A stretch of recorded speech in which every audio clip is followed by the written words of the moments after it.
ये समंदर में बिछाए जाने वाले केबल किसके हैं, ये जानकर आप चौंक जाएंगे। दोस्तों, ये केबल है इंटरनेट का। इंटरनेट समंदर के अंदर से चलता है। जी हाँ, यकीन नहीं हो रहा है ना, लेकिन ये सच्चाई है। इंटरनेट समंदर के अंदर से ही चलता है। कैसे चलता है, चलिए जानते हैं आज की इस वीडियो में।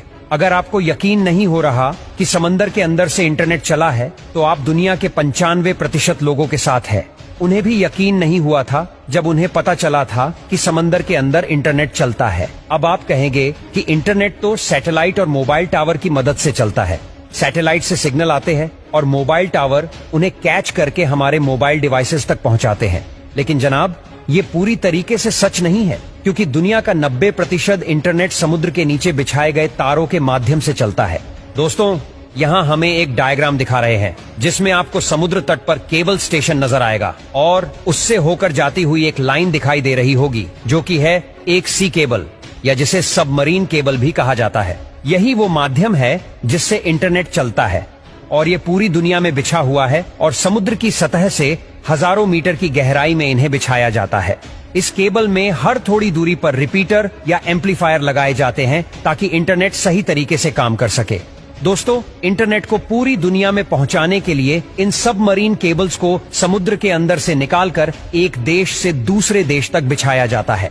जब आप मोबाइल या कंप्यूटर पर ऑनलाइन कोई गेम खेलते हैं, तो आपके साथ कई और लोग भी जुड़ जाते हैं जो आपसे कोसों दूर रहते हैं, लेकिन आप उनके साथ रियल टाइम में गेम खेल पाते हैं।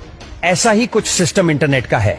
दुनिया में कई सर्वर्स है जिन्हें आपस में जोड़ने के लिए इन सबमरीन केबल्स का सहारा लिया जाता है, और जब ये सर्वर आपस में जुड़ जाते हैं तो इनमें आसानी से डाटा ट्रांसफर होता है और इंटरनेट स्मूथली चलता है।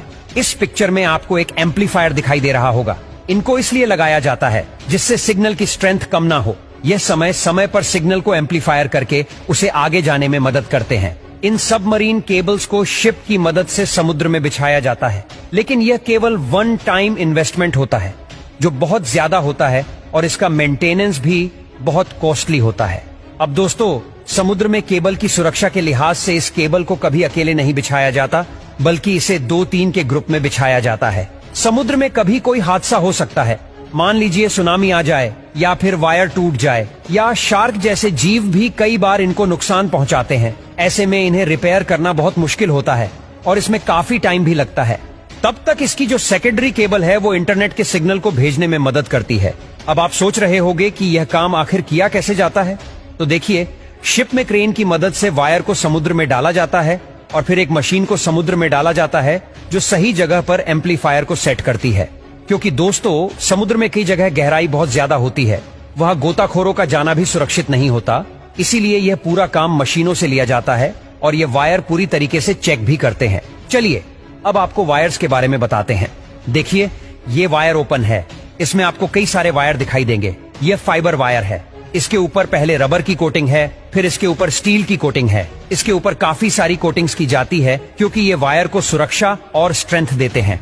और दोस्तों, ये जो 100 से भी ज्यादा वायर आपको नजर आ रहे हैं, इन्हें ऑप्टिकल फाइबर बोलते हैं और यही वायर इंटरनेट के सिग्नल को लेकर जाते हैं। और ये एक वायर 100 MBPS के डाटा को ट्रांसफर कर सकता है। लेकिन आजकल जो केबल आ रही है वो तो 1000 MBPS 1000 MBPS तक का डाटा ट्रांसफर कर सकती है।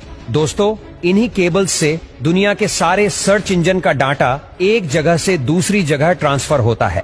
लेकिन इतनी सुरक्षा के बाद भी अगर कभी कोई वायर डैमेज हो जाता है तो फिर गोताखोर समुद्र में जाकर इसे रिपेयर करते हैं।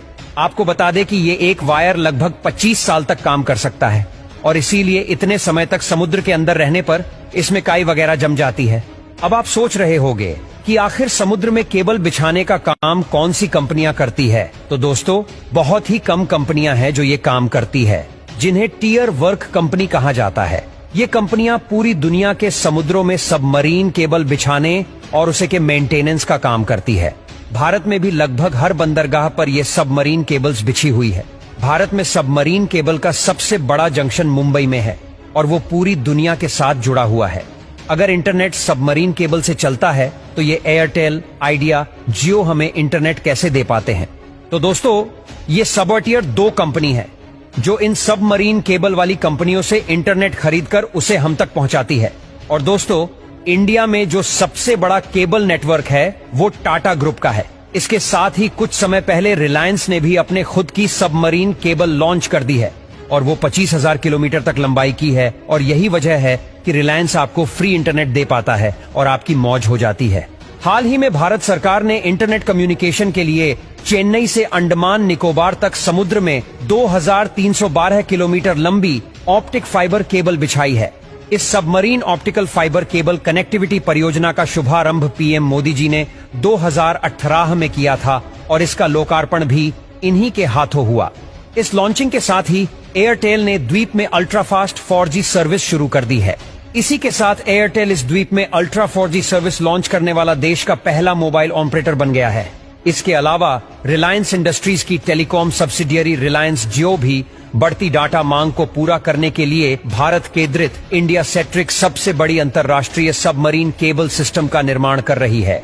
दोस्तों, अब वो दिन दूर नहीं जब हो सकता है कि दुनिया के कई देशों की तरह हमारे देश में भी इंटरनेट हमेशा के लिए फ्री मिले और वो भी 5G की स्पीड से।